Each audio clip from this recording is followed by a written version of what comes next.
Die gartenlose Zeit. Saure Gurkenzeit im Garten. Von November bis Januar ist es trüb, nass und grau und draußen im Garten ist nichts los. Von wegen, es ist nicht alles tot und los ist auch so einiges. Bei mir geht es immer um den Garten und heute geht es um den Garten im Winter und was man trotz Frühlingssehnsucht alles machen kann.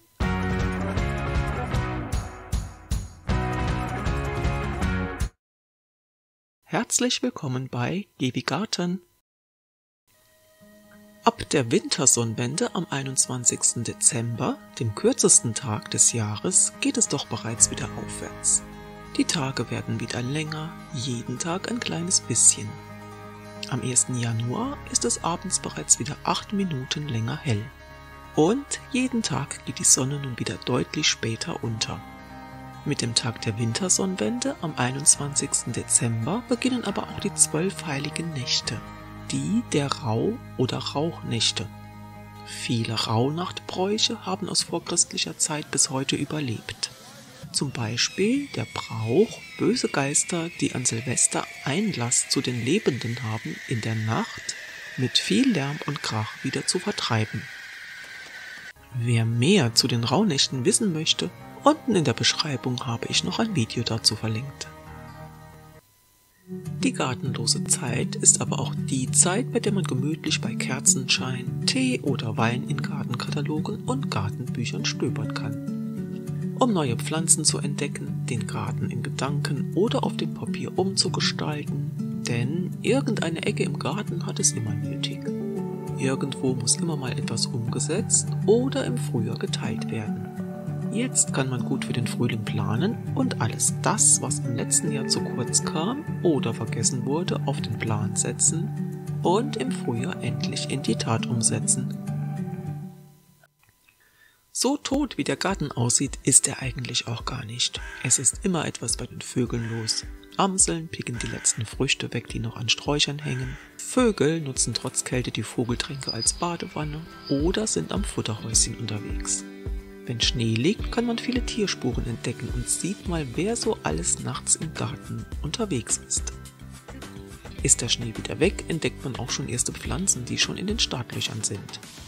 Aber auch das Unkraut macht keine Pause. Vieles kann man bei frostfreien Tagen auch jetzt schon wegjäten.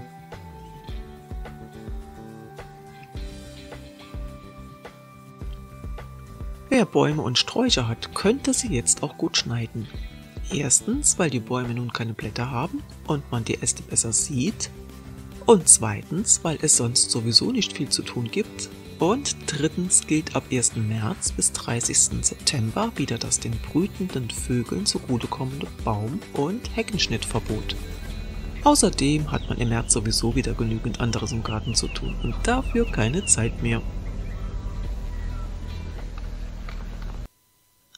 Wer ein Gewächshaus oder genügend Fensterbänke im Haus hat, kann schon mit der Aussaat beginnen. Viele Gemüse und auch Blumen kann man oder muss man sogar schon ab Dezember oder Januar auf der Fensterbank vorziehen. Der Frühjahrsbesuch in einer Gärtnerei reicht aber auch vollkommen aus. Auch Gärtnereien ziehen Setzlinge vor. Und überhaupt macht ein Gärtnereibesuch auch im Winter viel Spaß. Ein Aussaatkalender für Gemüse ist unten in der Beschreibung, aber trotzdem verlinkt.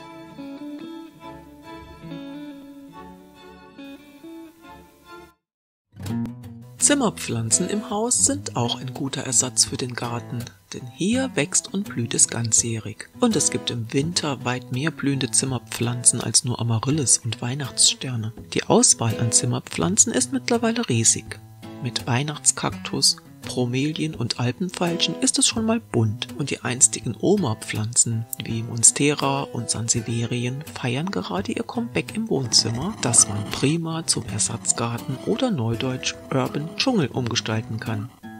Die grünen Blätter der diversen Zimmerpflanzen sind aber auch nicht nur sehr dekorativ, sondern das Grün ist auch gut für das Gemüt in der eher tristen Winterzeit nach Weihnachten.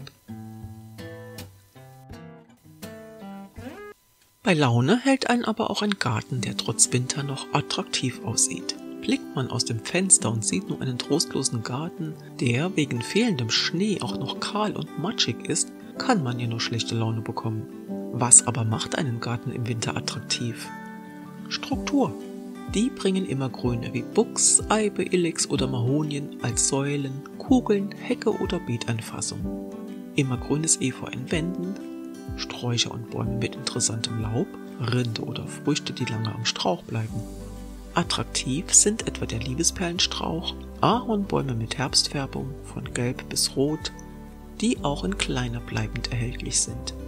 Eine attraktive Rinde hat zum Beispiel der rote Hartriegel, den es auch mit gelber Rinde gibt.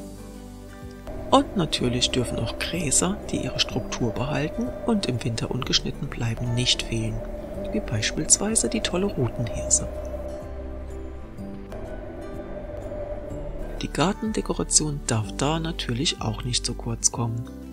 Das waren ein paar Ideen für den Gartenblues im Winter. Ich bedanke mich fürs Zusehen, würde mich natürlich über einen Daumen nach oben oder ein Abo sehr freuen und sage Tschüss bis zum nächsten Mal. Tschüss!